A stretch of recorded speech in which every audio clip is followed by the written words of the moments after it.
Good morning, good afternoon, and good evening, everybody, and welcome to the Bet Online Salute Your Troy podcast. We are live with my boy Ryan Dyrud. How are you doing right now, Ryan? What's up, brother? Good. Happy to jump on for some extra time. We're going to record the preview show here in a bit with the full crew, but want to get in here and talk schedules, future SC games. Yep, we're not early. We're just excited. The new revised schedule just came out for the Big Ten, and it's a little bit more loaded than it was than the original schedule that we saw. Right? It's not nothing to go crazy over, but it's a little bit more loaded. There's a couple of tougher opponents and some games that you will not be able to fall asleep on. But I will say this: let's talk about the overall schedule. I think SC's overall schedule next year might be one of the toughest schedules in the nation. Oh, it's got to be. Got Yeah. to be considered. I mean, based on depending how some of these teams finish, but I mean, we can just roll through it here real quick, or we'll roll through Yeah, it in a second. I'll roll through the preseason. So we'll talk preseason. September 1st, Las Vegas kickoff. They play LSU. The following week, on September 7th, they play San Jose back at home. Then on November 30th, Thanksgiving weekend, I believe, it's normally Thanksgiving weekend, they play Notre Dame, right? So their preseason in general is just loaded, right? So just with LSU and Notre Dame, we don't know what San Jose State is going to do. But let's talk about the home schedule, right? So we got the LAFB network website posted on here. Go check out all your LAFB football stuff. We got Chargers, Rams, Trojans, and the other team that was in Westwood. And and so 2024 at home, they have Nebraska, Penn State, Rutgers, and Wisconsin, right? So let's just talk about the home opponents. Yep. Nebraska is still, I will say, uptrending stock, right? So they're still on a rebuild. They'll be tough. They've traveled to the Coliseum before. I actually played Nebraska twice. I actually played against Nagama Sue when he was like a freshman. But so that'll be tough. It'll be a game worth playing. They have Penn State at home. This is a game that worries me. Penn State at home. Yep. Penn State are like the regular season warriors, right? They have this mantra, I guess. They'll win 10 to 12 games a year, but they can't win the big game. So depending on where this game is, if we get this game week 8 or week 9, I'm not very worried. If we get this week 5, 6, I'm kind of worried. It depends on where in the season I see Penn State. You know what I mean? Totally. They're that. Go ahead. I was just going to agree with you. Yeah, they're definitely a team that is, they're always going to be competitive, always going to be there. They're never quite a playoff team. It would worry me a lot more if we had to go to Happy Valley, which we will, eventually. They release the next 5 years, so we will be playing in Happy Valley eventually. But in 2024, we get them at the Collie, which worries me a lot less because I think they're, that whiteout out in Happy Valley would be a little more intimidating than inviting them here to the fine confines of the Collie. Definitely. Maybe we could have them walk around the neighborhood so we could give them a little spook. There you go. We have Rutgers, which Rutgers they actually have Greg Schiano back, so they're going to play tougher, right? Yeah. You may not leave the same way you came, but like you said, it's a shot in the basket. And this one right here, Wisconsin, that one is the one I'm most worried about because out of all the teams on this schedule, this is the team that's going to line up and run the ball, right? So this is, everybody says, welcome to Big Ten football. This is the team that's going to line up and run the ball. So yeah, that's Wisconsin, your trench warfare right there. Yep. So when we get them, where we get them, and here's also a key factor, Ryan, how healthy are we going to be when we play them? So that's also one that we have to worry about. What are your thoughts about this? Let's just talk about the home teams. What are your thoughts about the home team, the home schedule for the revised schedule? Yeah, it's fun. Obviously, Notre Dame is one of those home games too, since we're traveling to South Bend this year. So I think it's a really fun home schedule. When you look at, I love the Pac-12. We've talked extensively about, it collapsing and the bummer it is, but just looking forward, you look at some of the game, like getting Arizona at home this Saturday. Like, no disrespect to Arizona, but like Penn State probably moves the needle more for fans, or Wisconsin moves the needle more. And the fact that later in the years. Oregon and Washington will still be on the schedule. I think is exciting. Those are kind of the cream of the crop of the Pac-12 that'll be with us. And obviously we get UCLA every year because that's a protected rivalry, which I'm really happy the Big Ten made sure that happened. But yeah, I mean, I think you get some good kind of, it'll be interesting to see when they're scheduled. Like, I'm curious if they'll do it like this year where they'll backload it. And if SC will see like Nebraska and Rutgers early on and then get Penn State, Wisconsin, and Notre Dame all stacked up in November.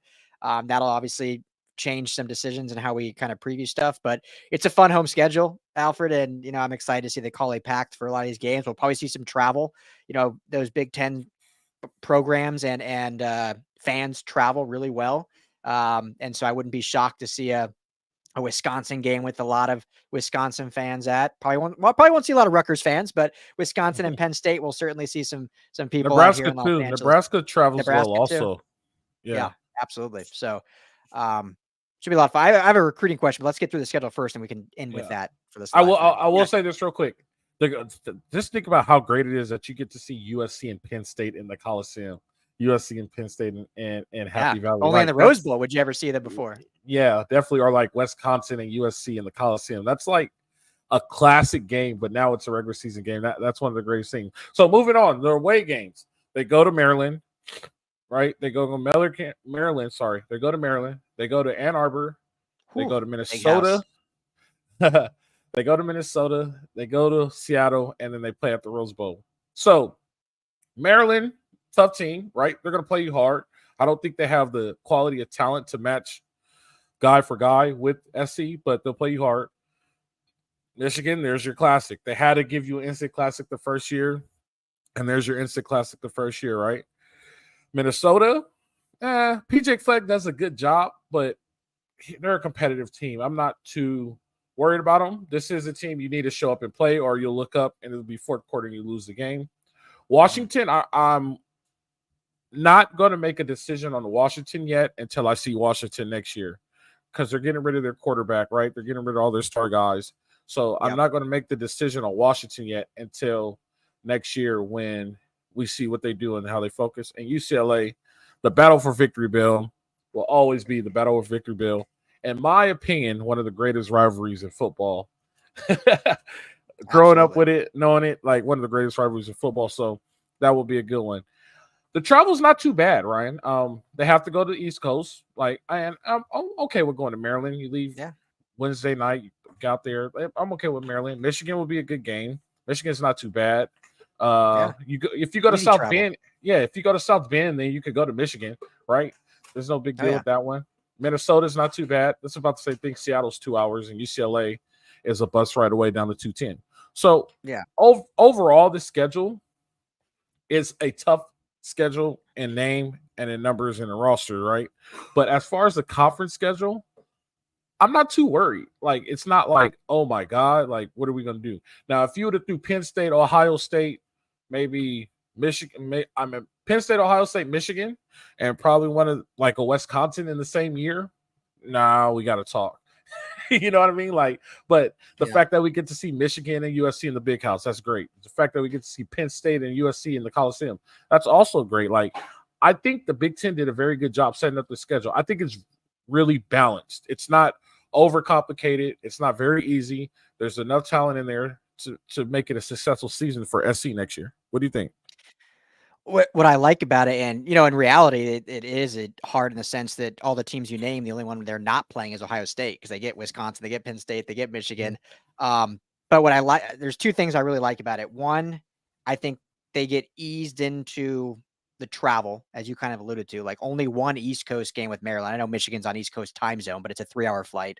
Minnesota's a 3-hour flight. Like, it's really not that bad. Maryland's the only like far game. Washington, they play every year, obviously, or every other year in Washington, so that's normal. So I like that they kind of ease into the travel before having to maybe go back and forth with the more Eastern schools. But what I also like is the big complaint among fans or just anyone that follows West Coast football is A, you get the East Coast bias, obviously, but B, there's so much small margin for error. Like, SC every year pretty much has had to go undefeated in order to have a shot at the college football playoff, which, they haven't been able to do. And I think with this schedule, obviously the CFP is expanding anyway to 12 teams. That alone helps. But when you look at this schedule and you see, okay, you got to play Michigan, Minnesota, Wisconsin, Penn State from the original Big Ten. You still get UCLA and Washington from the old Pac-12, which are great. And you're getting Notre Dame and LSU. SC could probably lose 2 games and still make the CFP. They could maybe lose 3 and still make the CFP with how the conferences are aligning now differently with the big super conferences and just how competitive the schedule is. I mean, they literally, their only gimme game is San Jose State, and then you could argue Rutgers being the bottom of the Big Ten. But it's not like this year where they basically have had 5 straight gimme games, arguably 6. Like it's a tough schedule where if they're allowed to slip up, we're not rooting for that. We want to see undefeated every single year. But if they lose 1 or 2 games, like it's not the end of the world with this schedule, which I think is nice. No, and I also agree. I think also that I think the travel is a little overcomplicated because I feel like if you play a noon game, right? Maybe they might get some primetime games, but even if they play the 4:00 game here, that's 7:00 on the East Coast. You play 4:00 here, you're done by 7. You're back home. Let's say midnight, maybe 1 a.m. at the latest. Like it doesn't beat them up on travel because it's about the same thing. If they play a 7:00 game, they're done by 10. In Washington, right? They're back home at midnight, 1:00 in the morning. Like it doesn't really beat them up travel wise. Like I think they did this perfectly, right? You play Maryland in the middle of the day. You play them 9 a.m. kickoff Eastern time, which is 12 noon over there. You're done, 12, 1, 2, 3, 3 o'clock. You're back on the plane. You're back home. That's 3 o'clock there. So that's what? You gain 3 hours. So you're back home by 8 p.m. Yeah, you're back home by 8 p.m. Like it does that. I think the Big Ten did a good job taking in consideration the travel. Right. I think they did they made the travel easier. I don't know what they did for UCLA, Washington, or Notre Dame, but I don't care. Like they don't matter to me. So for this, I think they eased into travel and they did a good job considering the travel. And I'm pretty sure the times will resemble that as far as traveling games. So you might see a lot like Maryland, like I said, might be a 9 o'clock game for us, a 9 a.m. game for us, right? And then or all the other ones. We played Nebraska at night. We actually played them at 7 o'clock. So, Penn State. Penn State is the East Coast game. So that's not the only East Coast game. Maryland is Penn State's at home. So you might right. So, but you might get a Penn State game. Now that's the issue. What time do you have Penn State play USC? Do you have to play a 12 noon game here? Right. So you have to play 12 and that's noon the other. Like we won't see anymore. Most likely 7:30 kickoffs. Like that will be gone. Like Pac-12 after dark is over, right? Like they won't do any Big Ten. They won't do any Big Ten 7:30 kickoffs, right? So yeah, what do you do? I mean, I would think most of the home games will be in that noon to 4 o'clock slot. Would be my guess. Right, which works out perfect for everybody, right? You get a middle of the day game. You get East Coast. You get an East Coast presence, right? And then everybody's happy. Everybody gets to travel well. You know what I mean? And it all works out. Like I am very impressed. I will say this. I am very impressed by how the Big Ten handled the scheduling. I still want to see what they do as far as time. Hopefully it works out really well as far as time. And if they handle the times well, the Big Ten was way ahead of this, and this is why they were able to get 4 Pac-12 teams. And the reason why this is happening. So I'm really impressed with this schedule, the way it was put together. I'm happy to see Penn State. We got to go to the Penn State game, Ryan. Like that's for sure. Like you can't pass up Penn State's first trip to the Coliseum that I know of, right? So that's one of the things. Like I've never seen Penn State play, and all the history of Penn State. Like I've never seen it play. So those are one of the games that we have to go to. So I played against Nebraska in the Coliseum, and so that's neither here nor there. Rutgers is whatever. It depends where they are in the season or how they play them.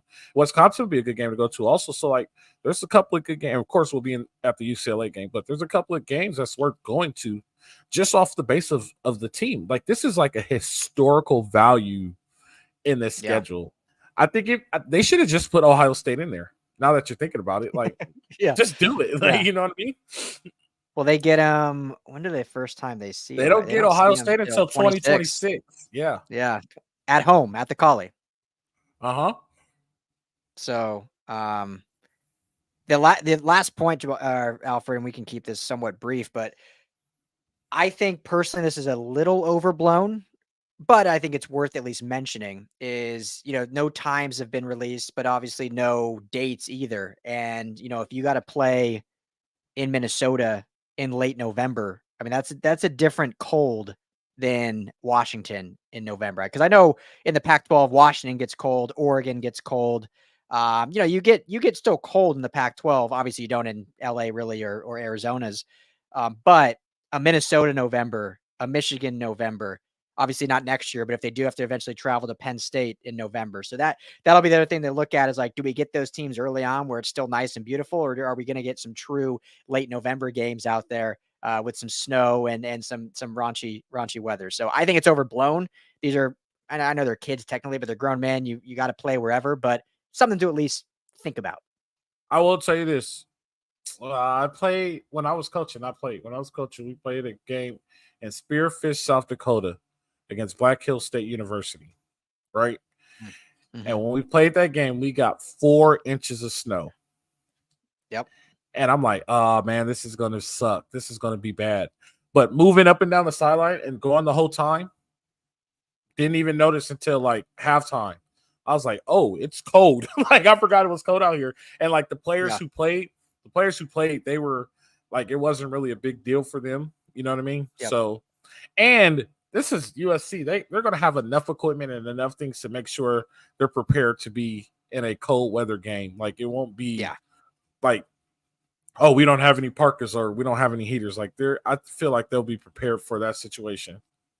Yeah, they'll be fine. The biggest thing will be, schematically and game planning and play calling. Like, this, especially in this Lincoln Riley offense with, a somewhat of an air raid, which, obviously the great Coach Leach ran the air raid up in Pullman, which can get pretty gnarly weather itself. So it's not like it can't be done. But if you're going against some big offensive or defensive linemen and they want to play ground and pound football like the Big Ten loves, like what will a USC probably Caleb-less led offense that still wants to run and shoot it, what will that look like in November in like a snowstorm? So I think it'll be fine, but it's something we'll probably talk about after the season ends for the next, 8 months after that.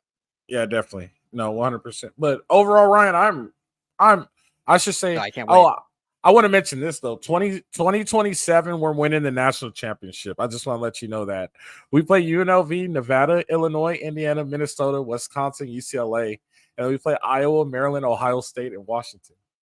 Like, yeah, they're setting us up.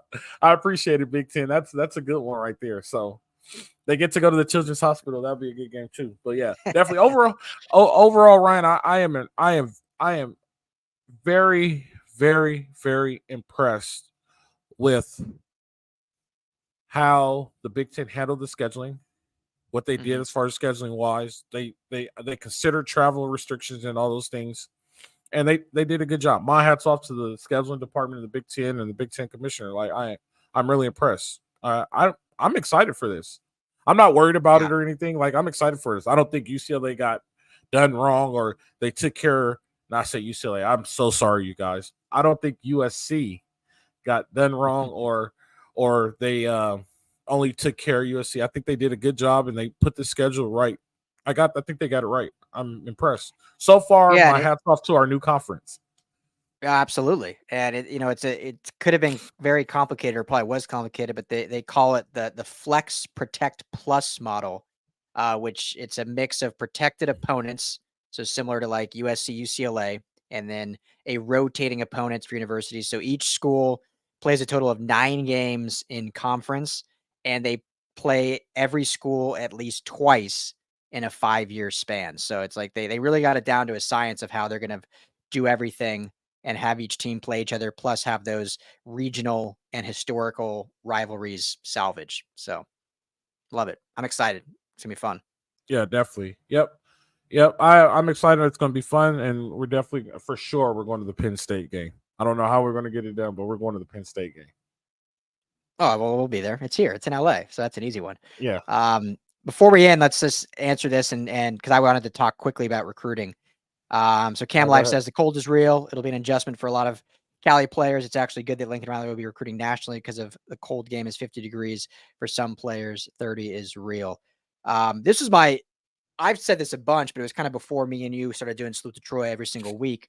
Is that what excited me most about the move to the Big Ten was how it opened doors for recruiting. And, I think Lincoln Riley is one of the great recruiters in this game and can recruit anywhere.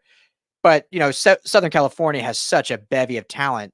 It's like, why would you leave? Mm-hmm. However, you see what the strength of the Big Ten is, the trenches. I mean, every year that's who gets drafted. I mean, you talk about the Iowas, the Wisconsins, like those schools are producing linemen every single year.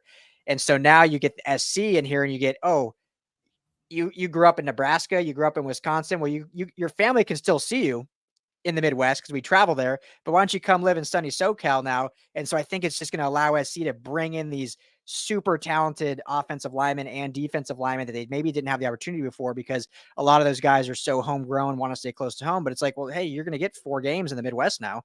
Yes. Like, come live in the sunshine, and then your family can see you when we go play Michigan, go play Ohio State. So I just think it's going to open up so much opportunity for recruiting. So if there is any concerns for A, playing that Big Ten style of football, and B, playing in the cold, well, a lot of those kids now are going to want to come to SC that didn't before. Right. And it'll be easier to grab because even if the game's on TV, this is the most important one too. If the game's on TV, your family doesn't have to stay up until 10, 1 o'clock in the morning and watch you play.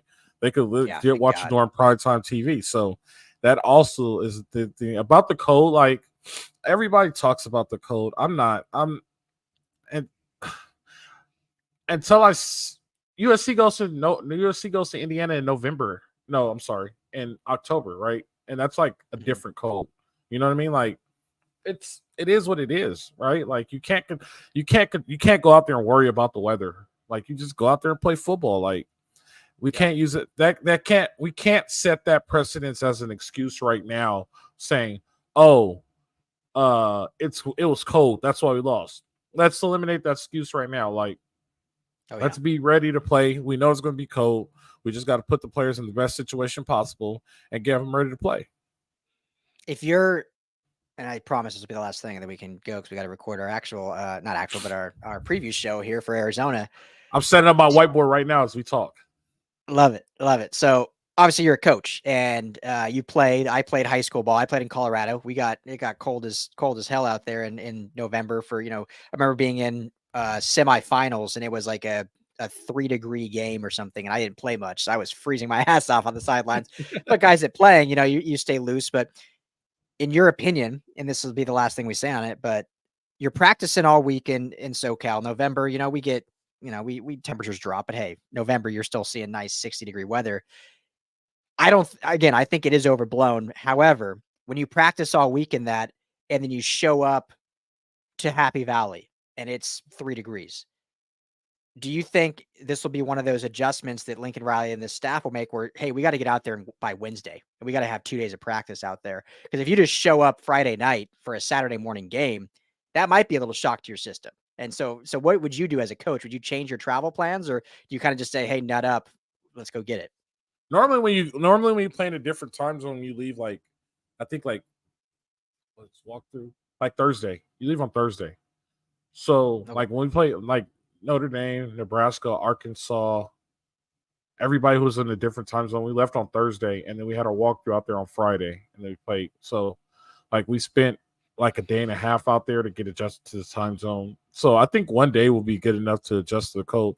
And plus, they got so much stuff now that puts them in a good situation. That puts them in a situation where I don't think the code would really, really be a factor. But if it is, I think we should be able to adjust it. I'm not really worried about the code, not too much. Yeah, I'm not worried, but just like the thing I think of since playing in Colorado is like I remember being at practice, and if it's a snowy day, the football gets wet. It's all of a sudden it's harder to catch. It starts weighing more because it gets wet. And so like, how do you adjust for that if you've never played in that or never practiced in that? Obviously, you just change the game plan and run the damn football. But other than that, if you expect any type of water, what they do is they get old balls and they drop the ball in a bucket. Mm-hmm. And when they drop the ball in a bucket, they so you could get used to throwing a wet ball, and it like waterlogs the ball.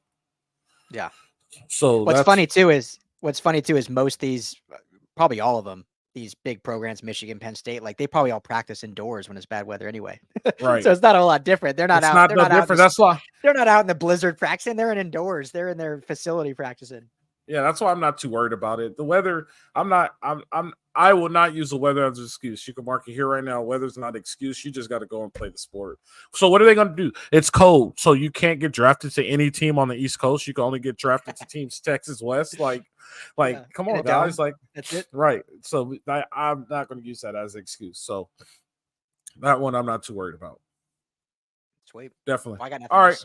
else. Yep. I'm good. Hey, guys, we appreciate you. We're going to go get ready for our podcast that we'll have out tomorrow, the Arizona preview. This has been the Bet Online Salute to Troy podcast. If you want to learn if you want to see all the stories and updates, go to LAFBnetwork.com, and it has all the updated schedule. Tomorrow we'll be on the radio, the mighty 1090 at whatever time Ryan decides to put us on. It's between 5 and 6 o'clock. We'll do that one. 5 o'clock. So we'll be on at 5. We'll be on at 5. So tomorrow, the mighty 1090 a.m. We'll be on at 5 o'clock. If you miss our podcast, you can listen to the radio.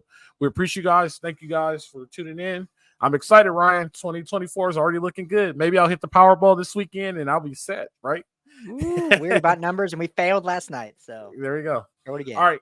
Good deal. Thank you guys for viewing. Live free, fight on.